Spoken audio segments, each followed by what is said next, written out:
Ang mabuting balita ng Panginoon ayon kay San Marcos. Papuri sa iyo, Panginoon.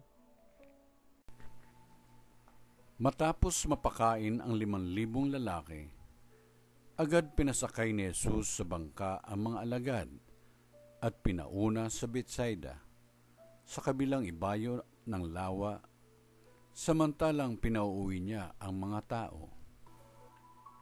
Pagkaalis nila, siya'y umahon sa burol upang manalangin. Sumapit ang gabi. Nasa laot na noon ang bangka, samantalang si Jesus ay nag-iisa sa katihan. Nakita niyang nahihirapan sa pagsagwan ang kanyang mga alagad, sapagkat pasalungat sila sa hangin. At nang madaling araw na, sumunod sa kanila si Jesus na naglalakad sa ibabaw ng tubig.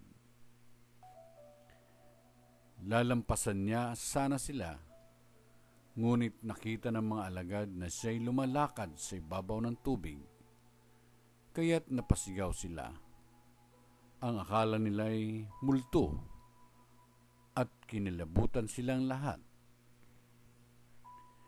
Ngunit agad niyang sinabi sa kanila, "Huwag kayong matakot.